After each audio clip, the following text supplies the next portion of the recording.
Последние новости из Туркменистана. Читайте нас в Телеграме и не забудьте подписаться.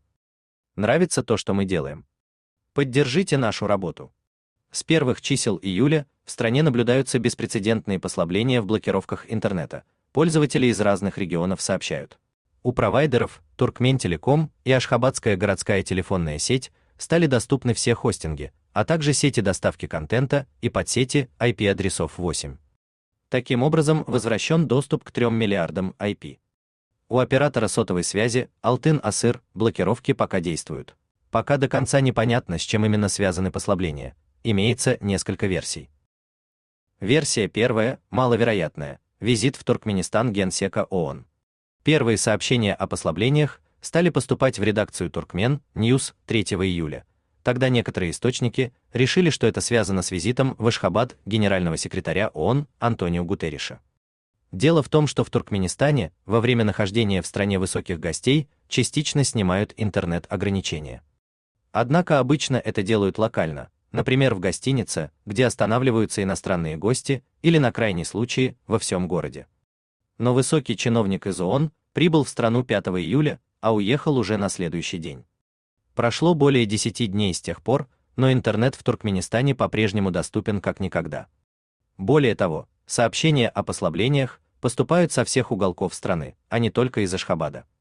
Версия вторая, более вероятная, политическое решение Сердара Бердымухамедова. Напомним, о послаблениях стало известно 3 июля. Именно в этот день президент Туркменистана провел заседание Государственного совета безопасности по итогам работы военных и правоохранительных органов за 6 месяцев текущего года. Источники предполагают, что Сердар Бердымухамедов дал руководству Министерства национальной безопасности, в состав которого входит и Управление кибербезопасности, а также чиновникам службы кибербезопасности при Министерстве связи четкое указание снять бессмысленные блокировки интернета, хотя в официальных отчетах СМИ об этом, конечно, не говорится. Так ли это на самом деле, оперативно выяснить не удалось. В настоящее время в стране разблокированы подсети IP-адресов 8.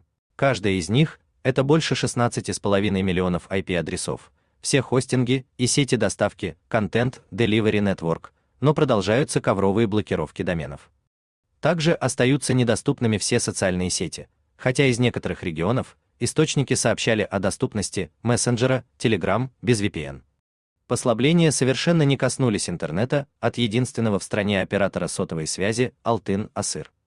Версия 3, высоковероятная. Спецслужбы и связисты тестируют новый фаервол, систему, которая предотвращает несанкционированный доступ к сети.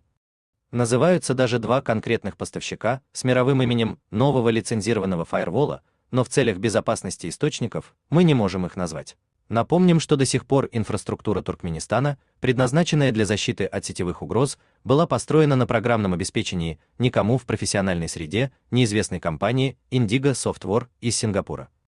На сервисе LinkedIn нет ни профиля самой этой компании, ни людей в ней работающих. На сервисе LinkedIn нет ни профиля самой компании Indigo Software, ни людей в ней работающих. На официальном сайте заявлено, что в качестве основы компания использует технологии немецкой роды OnSchwarz. Возможно, теперь спецслужбам дано указание заменить левый продукт на оборудование серьезных производителей. Есть вероятность, что по мере настройки нового фаервола все блокировки и фильтры будут восстановлены. Однако технически спецслужбы и связисты могут настраивать новое оборудование и без открытия доступа в интернет. Источники полагают, что сейчас проводится так называемое нагрузочное тестирование, когда проверяется способность программы эффективно работать при пиковых или очень высоких нагрузках, связанных с большим количеством запросов пользователей. Жесткие блокировки интернета были введены в Туркменистане при втором президенте Гурбангулы Бердымухамедове. Многие пользователи ожидали, что когда к власти придет его сын Сердар, молодой человек с солидным зарубежным опытом, то страна станет более открытой мировому информационному пространству. Но в реальности ситуация лишь ухудшилась. Интернет в Туркменистане оказался заблокирован почти полностью. Вместо точечного закрытия доступа к тем или иным ресурсам, работники Управления кибербезопасности и лично его тогдашний начальник Максат Гильдыев запустили ковровые блокировки целых подсетей. Так оказалась недоступной большая часть мирового интернета. Чтобы пользоваться глобальной сетью, необходим VPN, причем не любой, а построенный специально на серверах и IP из белых списков. Этими серверами торгуют сам же Максат Гильдыев и его подчиненные Дидар Сеидов и Аланазар Кулназаров.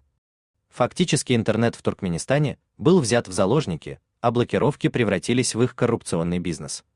Даже самые рядовые сотрудники зарабатывают на белых списках до нескольких десятков тысяч долларов в месяц. Оказавшиеся среди них под следствием откупились крупными взятками и продолжают владеть элитными квартирами и другим дорогим имуществом. Политического решения о блокировках интернета такого масштаба не было. Сердар Бердымухамедов был о них не в курсе. Это личная инициатива Гильдыева и его пособников. Ситуация доходит до абсурда. Интернет есть лишь в немногих госучреждениях, и то не у всех сотрудников. Рабочие компьютеры обычных сотрудников отключены от сети в целях кибербезопасности, но как раз они кишат вирусами, потому что антивирусы без сети не работают. Еще больший абсурд состоит в том, что те компьютеры, которые подключены к интернету, тоже массово заражены вирусами, потому что заблокированы все серверы обновлений антивирусов. Серверы обновлений антивирусных баз, как минимум последние 3-4 года, были целенаправленно заблокированы Управлением кибербезопасности. В результате доходит до того, что некоторые ключевые сотрудники министерств и ведомств покупают себе личные компьютеры и пользуются личным мобильным интернетом, чтобы можно было хоть как-то работать. Как бы то ни было, но жители Туркменистана надеются на то, что нынешние послабления – это все-таки политическое решение президента Сердара Бердымухамедова. Бессмысленные блокировки всего и вся не обеспечивают никакой кибербезопасности страны, а лишь тормозят ее развитие. Есть интересная новость. Пишите нам в секретном чате Телеграма. Мы никогда не раскрываем свои источники и гарантируем анонимность. Нравится наша работа? Тогда поддержите нас.